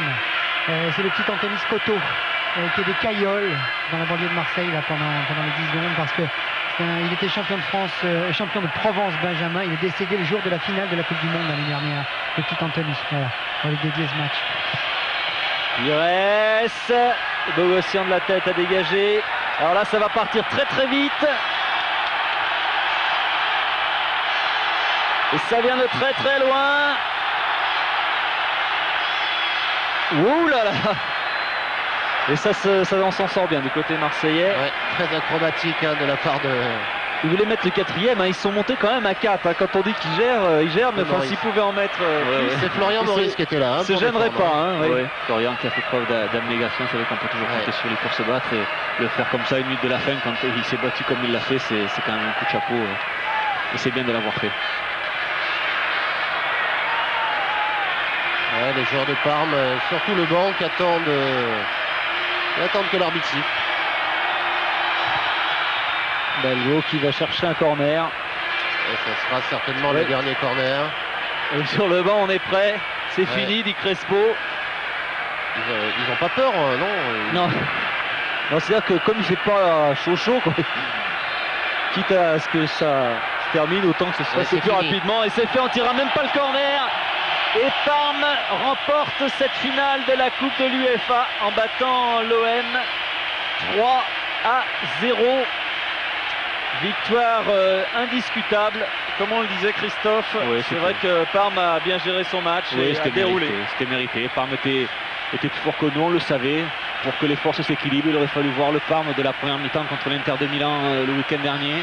Et puis nous, il aurait fallu pouvoir jouer à 120% de nos possibilités, chacun d'entre nous faire le match parfait. On n'a pas su faire le match parfait, eux par contre l'ont fait, donc bon, l'écart s'est justifié entre les deux équipes, mais bon, comme je suis quand même très fier d'appartenir à cette équipe, parce que je crois que mes coéquipiers ont donné le maximum, et c'est bien ça le principal. Pierre, oui, avec Roland Courbis, il faisait froid sur Moscou ce soir, Roland. Oui, bon, ça, le climat et le match sont deux choses différentes, malgré l'ampleur du score. Ce qui est regrettable, c'est que j'ai pas vu un mauvais match de notre part, et notamment 2 buts en première mi-temps qui, à mon avis, ne reflétaient pas tellement la physionomie de la première mi-temps. On reste malgré tout à la mi-temps avec l'espoir, mais Le troisième but nous l'empêche pratiquement. Et bon, sur le match de ce soir, bon, nous avons tout simplement perdu contre le plus fort que nous. Le Parme de ce soir était supérieur à l'OM de ce soir. Mais chose que nous voulions éviter, nous terminons cette soirée avec beaucoup de regrets. C'est des regrets placés à quel niveau? Les blessés, les absents ou juste un problème technique ou tactique? Non, c'est un tout. Je pense que notre première demi-heure est intéressante. On a deux situations dangereuses avec Flo Maurice et Jocelyn Gourvenec en début de première mi-temps, où peut-être là, il était très important d'ouvrir le score pour entamer un petit peu leur capitale confiance. Et quand on se retrouve contre cette équipe-là, qui est déjà très forte, menée 1-0 plus le break derrière, ça devient pratiquement mission impossible. Malgré ce, il m'a semblé qu'on était au moins autant dangereux qu'eux au niveau des occasions. On a deux coups francs bien placés. C'est toute l'image de la différence qu'il y a entre parmi nous. On oublie tout, on passe au championnat maintenant. Disons qu'on n'a malheureusement pas le choix. Merci Roland. Ouais, c'est vrai qu'il reste le championnat, ce qui prouve quand même que ce qu'on disait, c'est que c'est pas une mauvaise saison pour l'OM lorsque à la fin on est encore sur deux tableaux aussi prestigieux, le championnat et une coupe d'Europe, en l'occurrence finaliste. Oui, c'est pas malheureusement, je dirais plutôt heureusement, il reste le championnat. C'est vrai qu'il reste 2 matchs, mais quand on a la possibilité à faire un match correct, malheureusement Parme était vraiment au-dessus. Donc on tourne la page, on n'oublie pas cette saison européenne parce qu'il faut savoir s'en servir aussi pour la suite. Mais maintenant on pense au championnat et Marseille a quand même des rendez-vous, 2 rendez-vous importants. Alors on évoquait, Christophe, la fatigue, c'est vrai, la fatigue mentale d'avoir joué toute l'année sur plusieurs tableaux. Est-ce que là, c'est vrai qu'on voit ces joueurs de Marseille qui sont fatigués, on voit Bogossian qui est venu un petit peu consoler Daniel Bravo. Est-ce que vous sentez votre équipe fatiguée? Est-ce que vous êtes fatigué? Et à quel niveau cette fatigue se situe, si elle existe? Non, fatigué, faut pas. Il y a plusieurs sens au mot fatigue. Déjà, il y a une fatigue physique, une fatigue psychologique ou mentale. Je pense que c'est surtout psychologiquement que c'est dur parce que chaque week-end nous jouons soit à l'extérieur, soit à domicile contre des équipes qui jouent le match de leur vie. Donc forcément, psychologiquement, c'est difficile. On a aussi une certaine pression parce que notre public veut que l'on gagne absolument tout. Mais enfin bon, je pense que sur ce match, c'est pas la fatigue qui a fait la différence. Gérard est avec Robert. Oui. Robert, est-ce qu'il y avait vraiment quelque chose à faire? Ouais, c'est ça, franchement, il y avait quelque chose à faire. Parce que jusqu'avant ce premier but malheureux, Parme n'avait rien montré. On était très bien en place. La tactique mise en place de Roland avait fonctionné à merveille. Et je crois que bon, le déclic malheureusement c'est ce premier but. Et puis après, bon, c'est sûr, c'est difficile parce que Parme c'est une grosse équipe, mais très franchement il y avait de la place pour faire quelque chose. Ils sont vraiment très forts, particulièrement bien organisés. Ouais, ils sont bien organisés parce qu'à partir du moment où ils ouvrent le score, après c'est difficile, mais quand on regarde un peu le match, à 0-0, ils nous ont pas inquiétés, au contraire, c'est même nous qui avons pratiquement le monopole du jeu. Et à partir du premier but, bon, ça a été malheureusement le déclic. Merci Robert, vous devez aller. Et les Parmesans qui sont en train de fêter leur 3e titre européen après la Coupe des Coupes 93, la Coupe de l'UEFA en 95 contre la Juventus. Eh bien, 99 sourit encore à Parme la Coupe de l'UEFA, même si ce club n'a pas encore gagné ses galons de grands clubs italiens en remportant le Scudetto ou en remportant par exemple la Ligue des Champions. On vient maintenant sur les Marseillais qui viennent chercher la médaille du finaliste. Daniel Bravo qui aurait tellement aimé bien figuré contre son ancien club. Il a joué 2 ans à Parme, la première année avec bonheur, la deuxième année il a été un petit peu victime des choix de l'entraîneur Ancelotti. Et puis les remplaçants, Edson qui était titulaire ce soir et qui est sorti, Ravanelli et nos supporters qui continuent à nous encourager ou au moins à nous féliciter. Et ça, je trouve ça très bien. Et puis je crois que tout le monde les en remercie. Christophe, il y a quelqu'un qui est chargé de prendre la vôtre? Non, pas du tout, mais bon, malheureusement, je l'ai déjà celle-là, puisqu'on avait perdu aussi avec Bordeaux en finale. C'est vrai. Donc, en match aller-retour. Oui, je l'ai celle-là. Bon, le titre de vice-champion d'Europe reste quand même quelque chose, mais bon, la médaille en elle-même, elle est pas fameuse. Elle n'est pas top. Non. C'est le genre de médaille quand même qu'on garde, même si c'est pas forcément un mauvais souvenir. Sincèrement, non, je sais pas du tout. Allez. Ah bon, d'accord. Non, mais bon, c'est bon. Vous savez, on joue au football où on est des compétiteurs avant tout et on joue que pour la première place. Et même si ça reste quand même bien d'être vice-champion d'Europe, je dirais qu'on est déçu et on préfère la laisser de côté pour avoir justement celle en or. Christophe, la médaille de la Coupe du Monde, il y en a une médaille de la Coupe du Monde. Ouais, oui. Celle-là, vous savez où elle est? Celle-là, oui. Voilà les arbitres qui auront été impeccables ce soir. Il n'y a rien à dire de l'arbitrage de monsieur Parce que Gallas, qui a été très bon d'ailleurs France-Italie et puis dans plusieurs matchs, même s'il a tendance à sortir un petit peu rapidement les cartons rouges, mais là il était bon ça. Il a été bon parce que les deux équipes ont joué dans un bon esprit, donc pour un arbitre il n'y a jamais de problème quand il y a un bon esprit sur le terrain, tout se passe bien, il a laissé jouer quand il fallait, il a sifflé quand il fallait. Je crois qu'il a fait un match parfait. Voilà Emalezani, l'entraîneur du Parme, Alberto qui fait une belle saison, qui enlève la Coupe nationale, maintenant la Coupe d'Europe. Premier titre européen pour lui. Ils peuvent jouer la Champions League encore l'année prochaine. Ouais, c'est presque carton plein. Ouais. Et on a vu Jacques Bailly consoler Robert Pires, Jacques Bailly qui avait participé aux 3 finales européennes de Marseille. Il était là les 3 fois. Et voilà les Parmesans avec Vanoli, auteur du 2e but, Buffon bien sûr. On n'est pas sûr de rester à Parme apparemment, mais en tout cas, lorsqu'on sait que ce club est capable de dépenser 300 millions de francs de recrutement cette saison pour essayer de décrocher des titres, eh bien, on voit que cet investissement aura quand même été couronné de succès puisque Parme va jouer la Ligue des Champions, Parme gagne la Coupe d'Italie, Parme gagne la Coupe de l'UEFA. Stefano Tanzi, le fils de l'ancien président Giovanni Tanzi, a vu juste. Et 2 Français, Lilian Thuram et Alain Bogossian, la recevront. C'est vrai que maintenant, lorsqu'on arrive aux ultimes matchs de Coupe d'Europe, on trouve souvent des joueurs français. Et c'est vrai que les Français ont appris